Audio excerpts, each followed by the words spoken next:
سبيل الدموع سبيل مريح تنهدى يا صاحي كي تستريح وبث الدعاء. Saya pernah mendengar cerita tentang manusia masuk surga dan neraka. Di antaranya kisah tentang wanita tunasusila pelacur yang masuk surga karena menolong seekor anjing. Kisah seorang yang masuk surga tapi belum pernah sholat dan sujud, orang masuk surga dan neraka karena seekor lalat. Pertanyaan saya, apakah saat ini sudah ada umat Nabi Muhammad atau manusia yang sudah berada di surga neraka? Bukankah manusia akan masuk surga neraka setelah hari kiamat? Kisah tentang seorang perempuan WTS membuka sepatunya, sepatu kulit, dimasukkannya ke dalam sumur, dituangkannya ke anjing yang menjulurkan lidah. Bukan umat Nabi Muhammad, tapi cerita tentang Bani Israel. Allah mengampunkan dia dan dia akan masuk surga. Apakah di surga itu sekarang sudah ada orang di dalamnya? Nabi Muhammad dulu masuk ke surga untuk apa? Meninjau-ninjau, menengok-nengok. Orang yang soleh meninggal, rohnya masuk ke dalam burung paruh warna hijau. Burung itu terbang ke sana kemari. Buka kitab Ar-Ruh, ditulis oleh Imam Ibnu Qayyim Al-Jauziyah. Bapak, ibu, adik-adik, kalau mau baca kitab tentang surga, neraka, alam barzah, dua kitab. Pertama At-Tazkirah Imam Al-Qurtubi, Ar-Ruh Imam Ibnu Qayyim Al-Jauziyah. Ada orang-orang dibawa singgah ke surga jalan-jalan. Ini pemukiman, real estate, rumah mewah. Nanti akan ditempati 1 Januari 2018. Tapi sebelum itu orang boleh jalan-jalan, nengok, survei-survei dulu. Makanya orang mati syahid wajahnya senyum. Kenapa orang mati syahid wajah senyum? Karena sebelum nyawanya keluar, malaikat sudah mengepakkan sayapnya. Di situ nampaknya kau akan mati, kau tinggal di lorong blok C nomor 15. Senyum dia. Nah, ini kita sekarang jangankan tempat surga, parkir pun payah. Apa hukumnya jika saya sholat sambil menutup mata agar sholat saya menjadi lebih khusyuk? Apakah ini tak boleh Pak Ustadz? Sebab dulu saya pernah tanya hal ini pada dosen agama, katanya ini tak boleh karena dianggap tak sopan pada Allah. Sementara jika mata saya terbuka, saya sulit untuk khusyuk. Adakah solusi untuk saya Pak Ustadz? Thanks. Ada gambar senyum. Titik 2. Sekarang saya mau menunjukkan beberapa riwayat sahabat Nabi itu sholatnya pejam mata atau buka mata. Jangan jawab. Nabi jadi imam, sahabat di belakang. Ketika sedang sholat, Nabi buka selopnya, sendalnya. Waktu itu Masjid Nabawi pasir. Nabi buka selopnya, semua sahabat yang ada di belakang membuka selop. Kira-kira sahabat di belakang pejam mata atau buka mata? Buka, karena kalau pejam mana dia tahu. Uqtulul aswadaini fi shalah, bunuhlah dua yang hitam ketika kau sedang sholat. Allahu Akbar. Lewat dua yang hitam. Apa yang hitam itu? Kalajengking dengan ular. Bunuh. Kira-kira orang sholat bisa ada dua yang hitam lewat, dia tahu matanya terbuka atau tertutup? Terbuka. Kalau tertutup, tiba-tiba udah tegak anaconda. Nah, terbuka. Jadi masalah sholat terbuka atau tertutup, terbuka. Tapi ada saat tertentu kita mesti tutup. Saya pernah mengalami. Pas di depan saya pakai baju kaos, tertulis di belakangnya, hidup memang susah, jangan bikin susah. Asal saya buka, terbaca Pak.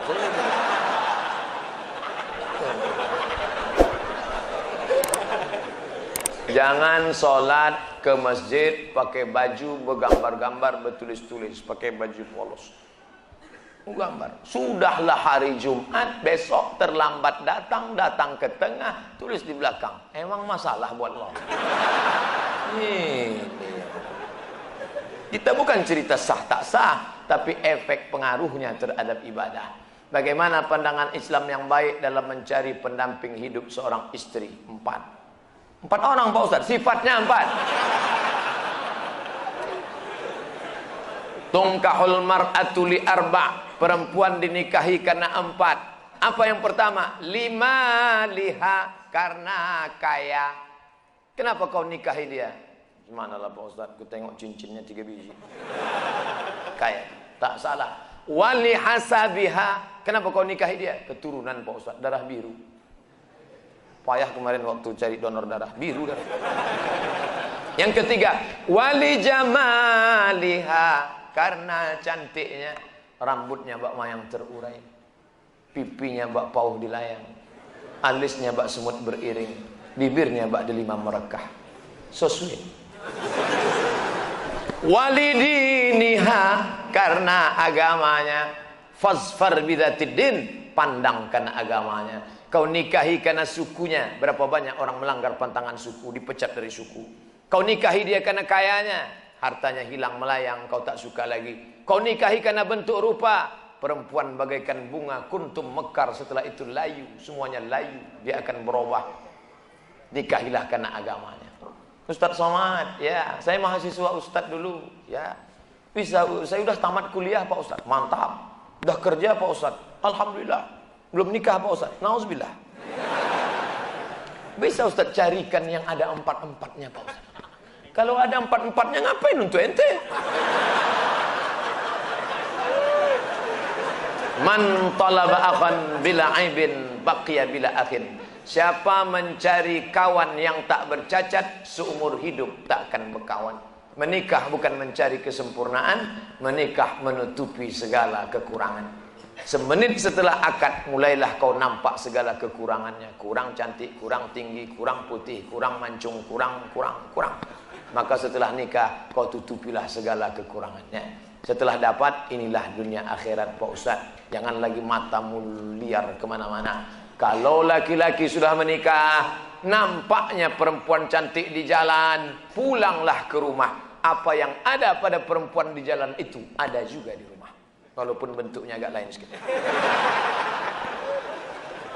Bagaimana Ustadz menjaga kesehatan begitu jadwal padat? Tadi masuk WA ke sahabat kita, apa kata dia? Kalaulah Ustadz Somad itu made in Jepang, sudah lama rontok. Lalu apa yang Ustadz minum, apa yang Ustadz makan? Semuanya doa jamaah. Cobalah tengok di YouTube, di Twitter, di Facebook, di BBM, doa jamaah. Amin, amin, amin, amin, amin. Semoga Ustaz sehat, semoga Ustaz istiqamah, semoga doa menumpang tuah pada doa, mulut-mulut, tangan-tangan yang soleh. Mudah-mudahan kita bersatu dalam kebaikan insyaallah. Berapa takbir Idul Fitri Pak Ustaz? Berapa hari? Dari mulai tenggelam matahari sore, petang, malam takbir, sampai sore tanggal 13, 10, 11, 12, 13. Allahu Akbar, Allahu Akbar, Allahu Akbar. La ilaha illallah, wallahu akbar, Allahu Akbar, walillahil hamd. Sampai jam 2 malam suara tak serak-serak. Begitu ditengok, rupanya flash disk. Janganlah flash disk, orang lah. Ini banyak nanti flash disk ini masuk surga. CD masuk surga, flash disk masuk surga. Dilatihlah anak-anak muda kita. Latih anak-anak muda. Nih, takbir bukan cuma di masjid. Selama 4 hari itu takbir. Anak-anak, ibu-ibu di rumah sambil masak opor, masak rendang, masak gulai kambing. Allahu Akbar, Allahu Akbar, la ilaha illallah. Garamnya kurang. Apa yang membuat Ustadz tetap istiqomah berdakwah dari masjid satu ke masjid lain? Bukankah Ustadz sudah ada tawaran TV swasta untuk mengajak Ustadz mengisi acara di salah satu stasiun TV yang kita semua sudah tahu kalau tampil di TV bayarannya besar? Ya mau saya harus ganteng. Masuk TV itu 2, ganteng betul atau buruk betul? Saya pula kan tidak pala buruk, tapi ganteng pun tidak juga. Pakaian itu harus begini, harus begitu, nah, itu yang tak bisa. Tapi yang paling berat ini jadwal. Jadwal harus gini. Saya tak bisa jadwal. Saya sudah penuh sampai 2018 Idul Fitri. Saya sudah. Nah, nanti setelah itu barulah kita masuk ke TV-TV. Kok muat? Apakah memang ada hadis yang mengatakan tidak kujamin umatku 14 abad akan datang? Seandainya di sini memang ada, apa yang tidak dijamin? Syafaatnya atau ibadahnya? Mohon pencerahan. Tak ada. Nabi jangan berkecil hati hidup zaman sekarang. Apa kata Nabi sallallahu alaihi wasallam? Al ibadatu fil haraji kahijratin ilayya. Siapa yang tetap istiqamah beribadah padahal waktu itu banyak fitnah-fitnah, sama macam berhijrah bersama Nabi Muhammad sallallahu alaihi wasallam. Jadi jangan mengutuk nasib. Mengapa aku hidup di abad sekarang ini? Kenapa tak hidup zaman Abu Bakar, Umar, Utsman, Ali? Kalau mental model ini, hidup zaman dulu pun jadi Abu Jahal, Abu Lahab. Jangan berduka. Anak-anak muda, kalian yang banyak godaan, justru hebat. Ini anak-anak muda yang datang malam ini luar biasa. Tadi udah ada yang ngajak ke karaoke, ada yang ngajak ke night club, ada yang ngajak main gaple, ada yang ngajak dangdut. Dia tolak itu semua. Maka sama macam hijrah bersama Nabi Muhammad SAW. Tuh, bro, kita gimana karaoke malam ini? Tidak, aku mau ngaji ke sana. Ada Ustaz Somad datang. Itu. Setelah, jadi gimana? Pulang dari sana kita.